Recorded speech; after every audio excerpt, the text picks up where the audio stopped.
नीलपुर गांव में गरीब सुधा अपने भाई भाभी के साथ रहती थी। सुधा का पति एक शराब के ठेके पर काम करता था, जहां उसे शराब की लत लग गई और उसने शराब पीना शुरू कर दिया। धीरे धीरे उसकी ये लत बढ़ती गई और अब शराब पीते पीते एक रोज वो शराब ही उसे पी गई और उसकी मौत हो गई। पति की मौत के बाद सुधा अपनी 6 साल की बेटी के साथ अपने मायके गाँव वापस आ गई। अब वो अपने भाई भाभी के साथ रहने लगी, लेकिन सारा दिन काम करने के बावजूद भी उसके भैया भाभी उसे खूब ताने सुनाते। सुधा माँ दुर्गा की बड़ी भक्त थी। ऐसे ही एक रोज, भाभी मैंने सब्जी बनाकर रख दी है, रोटी आकर लगा दूंगी, पहले मैं दर्शन करके आ जाऊँ। ये कहकर वो दुर्गा माँ के मंदिर चली गई। इधर घर पर उसकी 6 साल की बेटी आंगन में खेल रही थी। ए अनु की बच्ची, क्या तब से वहाँ लंगड़ी टांग खेल रही है? तेरी माँ को तो काम ना करना पड़े इसलिए मंदिर का बहाना बनाकर निकल जाती है, लेकिन मैं तुम माँ बेटी की नौकर नहीं हूँ। तेरी कामचोर माँ मंदिर भाग गई तो क्या हुआ? तू जाकर चूल्हे पर रसोई बना। क्या मामी मैं? लेकिन मुझे तो चूल्हा जलाना ही नहीं आता। मैं कुछ नहीं जानती और अभी नहीं सीखेगी तो कब सीखेगी? पूनम अनु को जबरदस्ती रोटी बनाने चूल्हे के पास बिठा देती है। अनु आग जलाने की कोशिश करती है कि तभी उसका हाथ जल जाता है। आह माँ! ज्यादा नखरे मत कर और जल्दी जल्दी रोटी बेल, समझी? और ये टेढ़ी मेढ़ी नहीं चलेगी, एकदम गोल रोटी बेल। अनु रोते हुए कोशिश करती है कि इतने में पूनम की 10 साल की बेटी नेहा वहाँ आ जाती है और चूल्हे से थोड़ी सी चिंगारी निकलकर उसके हाथ पर आ लगती है। आ माँ! मेरी बच्ची, क्या हुआ तुझे? कितनी बार कहा है चूल्हे चौके से दूर रहकर, और मैं अच्छे से जानती हूँ ये सब ना इस अनु ने जानबूझकर किया है। रुक, मैं अभी तुझे बताती हूँ। ये कहकर पूनम डंडे से अनु की पिटाई करने लगती है। तभी सुधा मंदिर से लौट आती है, साथ ही उसका भाई भी खेतों से लौट आता है और वो कुछ कह पाती उससे पहले ही पूनम अपने पति के सामने रोने गिड़गिड़ाने लगती है। मेरी तो कोई वैल्यू ही नहीं है, इस घर में सारा दिन बस गधों की तरह काम करते रहो और फिर इस फुटभर लड़की के मुंह से ताने सुनो। सुनो जी, अब इस घर में या तो सुधा दीदी और ये छोकरी रहेंगी या फिर मैं और नेहा। सारा दिन ये बस पूजा का ढोंग करती रहती है और भोग के नाम पर रोज रोज तरह तरह की चीजें बनवाती रहती है और मेरा राशन खत्म कर देती है। अपनी पत्नी की बातों में आकर अब वो इस बात के लिए मान जाता है और अपनी बहन से इस बारे में बात करता है। सुधा दीदी, आप कुछ दिन के लिए मौसी के घर हो। वैसे भी बहुत दिनों से वो आपको याद कर रही हैं और मुझसे कह रही थी कि आपको लेकर आ जाऊं। हाँ माँ, मुझे भी यहाँ नहीं रहना। उस वक्त घर के हालातों को देखकर सुधा ने हाँ करना ही ठीक समझा। ठीक है भैया, लेकिन मुझे मौसी के घर का रास्ता नहीं पता। अरे तो इसमें कौन सी बड़ी बात है, कल तू अपना सामान बांध लेना, मैं छोड़ आऊंगा। अगले दिन सुधा अपनी बेटी के साथ कपड़ों की पोटली बांधे, एक हाथ में माँ दुर्गा की मूर्ति लिए उसके साथ जंगल के रास्ते चल पड़ी। चलते चलते उन्हें काफी दूर हो गई। बहन, मुझे जरूरी काम याद आ गया, मुझे जाना होगा। तुम बस यूं ही सीधा सीधा चलती जाना, तुम अपने आप पहुँच जाओगी। अच्छा ठीक है, मुझे देर हो रही है। किशन वहाँ से जल्दी से चला जाता है। सुधा समझ चुकी थी कि उसका भाई उसे जानबूझकर छोड़कर चला गया है। ऐसे ही चलते चलते शाम हो जाती है, लेकिन जंगल अभी भी खत्म नहीं हुआ था। अनु अपनी माँ से बोलती है, माँ अब तो बहुत प्यास लग रही है, पानी पीना है। हाँ मेरी बच्ची, उस ओर से बहती नदी की आवाज आ रही है, चल वहीं चलते हैं। वो दोनों चलते चलते वहाँ पहुँच जाती है और नदी से पानी पीकर अपनी प्यास बुझाती है। हे माँ दुर्गा, मैं जानती हूँ मेरे भाई भाभी पर अब हम बोझ बन गए हैं, इसलिए उन्होंने हमें त्याग दिया। अब मैं अपनी बच्ची के साथ कहाँ रहूंगी माँ? तभी अनु की नजर एक झोपड़ी पर जाती है। माँ वो देखो, सामने एक झोपड़ी है, चलो ना हम वहीं चलते हैं। तुम ठीक कहती हो बेटा, वैसे भी रात ज्यादा हो गई है, यो रात को जंगल में ज्यादा देर तक रुकना ठीक बात नहीं। चलो अंदर चलते हैं, शायद यही दुर्गा माँ की मर्जी हो। सुधा अपनी बेटी के साथ उस झोपड़ी में रहने चली जाती है। दुर्गा माँ की मूर्ति स्थापित करके वो उनकी पूजा पाठ करने लगती है। अब वो दोनों उस झोपड़ी में रहने लगती हैं। उस रात दोनों भूखे पेट ही सो गई। फिर अगली सुबह, माँ मुझे बहुत भूख लगी है। तू यहीं रुक बेटी, मैं कुछ खाने के लिए ढूंढ कर लाती हूँ। कुछ दूरी पर चलने पर उसे थोड़े बेर दिखाई देते हैं, जिन्हें तोड़कर वो अपने साथ ले आई। अब सबसे पहले वो दुर्गा माँ को थोड़े से बेर चढ़ाती है, जिसके बाद वो अपनी बेटी को और खुद भी खाती है। इसके बाद जंगल से कुछ लकड़ियाँ काटकर वो उनकी अच्छी अच्छी टोकरियाँ बनाकर काफी दूर चलकर उन्हें बाजार में बेचने आती है। टोकरी ले लो टोकरी, 50 रुपए टोकरी, सिर्फ 50 रुपए। अरे वाह, ये तो बहुत ही शानदार है। अब एक एक कर उसके पास और भी ग्राहक आने लगे। ऐसे कुछ दिन बीत जाते हैं और अब सुधा पैसे कमाकर अपना और अपनी बेटी का पेट पालती है। उधर उनके घर से जाते ही किशन के खेत बंजर हो गए और अब उनके घर में गरीबी आ गई। कुछ समझ नहीं आ रहा पूनम, ये सब कैसे हो गया? घर तक गिरवी रखने की नौबत आ गई। पता नहीं किसकी नजर लग गई हमारे परिवार को। अब तो घर में खाने पीने की भी कमी होने लगी। नेहा भी भूख से तड़प रही है। अब इस गाँव में अपना गुजारा मुश्किल है। लगता है अब हमें शहर जाना होगा ताकि हम अपना पेट भर सके। कह तो तुम ठीक रही हो, मैं जल्द ही शहर जाने का इंतजाम करता हूँ। उधर सुधा उस जंगल में अपनी बेटी के साथ रहती। ऐसे नवरात्रि का त्योहार आने वाला था। सुधा ने अपनी छोटी सी झोपड़ी की अच्छे से सफाई की और उसमें ही बैठकर माँ दुर्गा की अच्छे से पूजा पाठ करने लगी। सुधा ने पूरे 9 नवरात्रि किए और फिर 9वीं वाले दिन, अरे वाह, आज तो रसोई से बड़ी अच्छी महक आ रही है, हलवे पूरी जैसी। वाह वाह। हाँ मेरी बच्ची, आज 9वीं है ना, इसलिए मैंने ये प्रसाद बनाया है। कंचक को बुलाकर उन्हें भोग लगाना है। और फिर हमें भी खाने को मिलेगा ना? हाँ हाँ मेरी बच्ची, जरूर। तू जितना चाहे उतना पेट भर कर खा सकती है, लेकिन अभी मुझे कंजक ढूंढने जाना होगा। वो बाहर जा ही रही थी कि तभी सामने 9 कन्या खड़ी थी।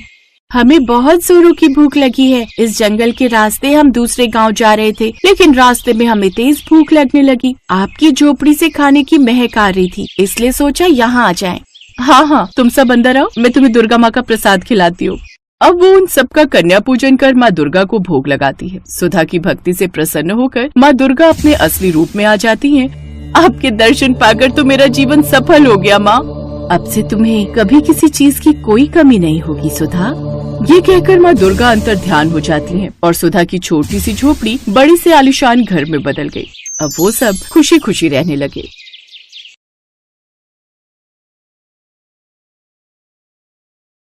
सुधा गरीब विधवा और एक दलित स्त्री थी। कुछ समय पहले ही उसके पति का देहांत हो गया था। तब से उसने अकेले ही अपनी बेटी तारा का पालन पोषण किया था। वो गांव भर में झाड़ू लगाने का काम करती थी तथा इसके साथ ही गांव के दुर्गा मंदिर के बाहर भी झाड़ू लगाने का कार्य करती थी। कुछ ही दिनों में नवरात्र शुरू होने वाले थे। माँ, इस बार मैं भी नवरात्र में पूजा करूंगी और व्रत रखूंगी। नवरात्र के व्रत बहुत कठिन होते हैं, क्या तू ठीक से कर पाएगी इन्हें? हाँ माँ, मैंने सोच लिया है। ठीक है, तो मैं भी तेरे साथ इस बार व्रत रखूंगी। इस तरह दोनों माँ बेटी ने व्रत करने की तैयारी शुरू कर दी। सुधा ने इधर उधर से कुछ पैसों का इंतजाम करके पूजा का सामान खरीदा। आज नवरात्र का पहला दिन था। तुझे भूख तो नहीं लगी? लगी तो है, पर थोड़ी थोड़ी। बस अब सांझ हो रहा है, हम माँ के दर्शन करने के बाद व्रत का पारण करेंगे। दोनों माँ बेटी माँ को अर्पित करने के लिए थोड़े से फूल लेकर मंदिर जाती हैं। इन फूलों के सिवाय अर्पण करने को उनके पास कुछ और था भी नहीं। मंदिर में प्रवेश करने पर द्वार पर ही पुजारी उन्हें फटकारता है। कहाँ घुसी जा रही है? तुझे पता नहीं कि तेरे जात वालों का मंदिर में घुसना वर्जित है? पुजारी जी, माता के लिए तो अपने सारे बच्चे एक समान होते हैं, फिर ऐसा भेदभाव हमारे साथ ही क्यों किया जाता है? हमारा ही प्रवेश मंदिर में वर्जित क्यों है? हमारी बराबरी करेगी?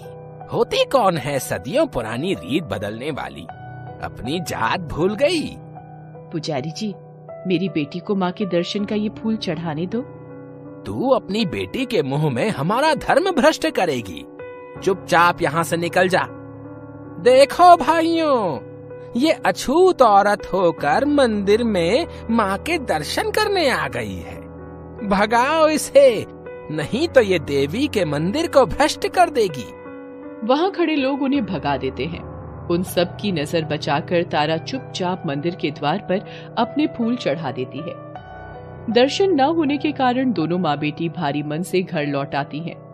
अगले दिन जब पुजारी मंदिर खोलता है तो देखता है कि कल के चढ़ाए सारे फूल मुरझा गए हैं, मगर द्वार के पास पड़े फूल अभी भी ताजे हैं। आश्चर्य, मंदिर तो मैंने अभी अभी खोला है।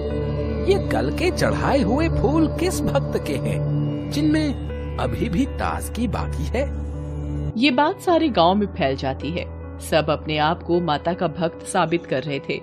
वे बता रहे थे कि फूल उनके द्वारा चढ़ाए गए हैं। इन सब से बेखबर सुधा और तारा अपनी भक्ति में मगन थी। दोनों सच्चे मन से माता की पूजा करती थी। इसी तरह दिन बीतते गए और महाअष्टमी भी आ गई। सुधा और तारा ने माता को भोग लगाने के लिए थोड़ी सी पूरियां, चने और हलवा बनाया था। इन सब सामग्रियों को उसने बहुत ही मेहनत से इकट्ठा किया था। तारा, आ जाओ, व्रत के पारण का समय हो गया है। दोनों माँ बेटी अभी खाने बैठी ही थी कि बाहर से किसी बूढ़ी औरत की आवाज आती है। अरे, कोई इस बुढ़िया को भी कुछ खाने को दे दो, 2 दिनों से कुछ नहीं खाया है मैंने। तारा और उसकी माँ बाहर देखते हैं। एक बेहद कमजोर और बूढ़ी औरत लाठी का सहारा लेकर वहां खड़ी थी। उसे देखकर उनके मन में दया उमड़ आती है। वो अपना सारा खाना उस बुढ़िया को खिला देती है। बुढ़िया खाना खाकर तृप्त हो जाती है तथा उनको एक छोटी सी पोटली देते हुए कहती है, जा इसे अपने पूजा के स्थान पर रख दे और इसे विजयादशमी के दिन ही खोलना। जाके माता के दर्शन कर ले, तुम्हारे सारे दुख दूर हो जाएंगे। माँ बेटी दोनों फिर थोड़े से फूल लेकर डरते डरते मंदिर पहुँचते हैं। अरे अछूत कहीं की, तुम दोनों फिर यहाँ आ गई। ये अछूत होते ही ऐसे हैं जो एक बार में बात ही नहीं समझते। पुजारी जी, माता ने कभी आकर मना नहीं किया हम लोगों को। आपके जैसे धर्म के ठेकेदार ही हमें मंदिर जाने से रोकते हैं। मुझे इतना पता है कि माता के दरबार में सब बराबर होते हैं। उनकी नजरों में कोई छोटा बड़ा नहीं होता। अब तू मुझे पंडिताई का पाठ पढ़ाएगी? वो मंदिर में आए और लोगों की ओर देखकर कहता है, अरे भाइयों, देखो ये अछूत फिर से मंदिर में घुसने आ गई है। इससे पहले ये देवी के मंदिर को दूषित करे, उससे पहले इस कचरे को निकाल बाहर करो। सारे लोग उन्हें वहाँ से खदेड़ने लगते हैं जैसे वो कोई जानवर हो। इस भाग दौड़ में तारा के फूल मंदिर के प्रांगण में गिर जाते हैं। अगले दिन जब लोग मंदिर में जाते हैं तो वो देखते हैं कि तारा के गिरे हुए फूल अभी तक ताजे हैं। लगता है ये माँ बेटी जरूर कोई डायन या जादूगरनियां हैं। उन्होंने ही मंदिर पर जादू किया हुआ है। भाइयों, उन्हें पकड़कर यहाँ लाना होगा। उनका फैसला यहाँ देवी के सामने होगा। लोग दोनों माँ बेटी को पकड़कर मंदिर लाते हैं। सच सच बताओ कि तुम लोगों ने यहाँ क्या जादू कर रखा है? हम यहाँ इतनी भक्ति से माँ की पूजा करते हैं, हमारे फूल तो मुरझा जाते हैं, और तुम अछूत जात की औरतें जो मंदिर में प्रवेश करने के लायक नहीं हैं, उसके फूल कैसे ताजे रहते हैं? हमने कुछ नहीं किया है पुजारी जी, हम कोई जादूगरनी नहीं है। लगता है ये ऐसे मुंह नहीं खोलेगी। बेचारी सुधा वहीं गिर जाती है। तारा दौड़कर अपनी माँ से लिपट जाती है। तभी वहाँ अचानक तेज आंधी चलने लगती है। सारे सजावट भरे पंडाल उजड़ जाते हैं और दीप बुझ जाते हैं। उसके बाद लोगों की आंखें आश्चर्य से फट जाती हैं। उनके सामने साक्षात माँ दुर्गा प्रकट होती हैं। किसने कष्ट पहुँचाने की हिम्मत की मेरे भक्त को? बताओ कौन है वो पापी? पुजारी और गांव वालों की घिघी बन जाती है। पुजारी दौड़कर सुधा के पास जाता है और उससे कहता है, हमसे बहुत बड़ा अपराध हो गया है सुधा, हमें माफ कर दो। उधर माँ का क्रोध जारी था। तुम लोग क्या सोचते हो कि भक्ति सिर्फ इस सजावट और पंडाल से ही होती है? अरे भक्ति सीखनी है तो मेरी इस भक्त से सीखो। इसकी भक्ति का ही प्रताप था कि प्रेम से खिलाई गई 2 पूरियों से ही मैं तृप्त हो गई। सुधा और तारा की आश्चर्य का ठिकाना न रहा। दोनों के मन में एक ही बात चल रही थी, क्या उस बुढ़िया के भेष में स्वयं माँ दुर्गा थी? फिर तारा और सुधा माँ के सामने हाथ जोड़कर खड़ी हो जाती हैं और कहती हैं, हे ममतामयी दयालु माँ, हम सब तुम्हारे बच्चे हैं। मैं इन सब के लिए आपसे क्षमादान मांगती हूँ। हमारे पापों को क्षमा करें और हमें अपने चरणों में शरण दो। सुधा और तारा के इस प्रकार माफी मांगने से देवी का क्रोध शांत हो जाता है। इसके साथ ही आंधी थम जाती है और बुझे हुए दीपक भी अपने आप फिर से जल जाते हैं। देखा, इसे कहते हैं सच्ची भक्ति। तुम लोगों ने भक्ति को भी जात बिरादरी में बांट रखा है। अरे मूर्खों, भक्ति को कभी भी जात बिरादरी में नहीं तौला जा सकता है। याद रखो, मेरी नजर में तारा का भी वही स्थान है जो कि तुम्हारा। मेरे सामने मेरे सारे भक्तों का स्थान बराबर है। आज तारा और सुधा की भक्ति से प्रसन्न होकर मैं इस गांव को सुख समृद्धि और धन धान्य से भरपूर होने का आशीर्वाद देती हूँ। इतना कहकर देवी वहाँ से अंतर्ध्यान हो जाती हैं। सारे गांव वाले तारा और सुधा से माफी मांगते हैं। उस दिन से किसी का भी, चाहे वो छोटी जात का हो या बड़ी जात का, मंदिर में प्रवेश वर्जित नहीं रहा। आज विजयादशमी थी। उस बुढ़िया जो कि स्वयं माँ का रूप थी के कहे अनुसार जब सुधा और तारा ने वह पोटली खोली तो उसमें से बहुत सारे हीरे जवाहरात और माणिक निकले। दोनों की आंखों में आंसू आ गए और मन माँ के प्रति श्रद्धा से भर गया। उस दिन से उनके जीवन में कोई कमी नहीं रही।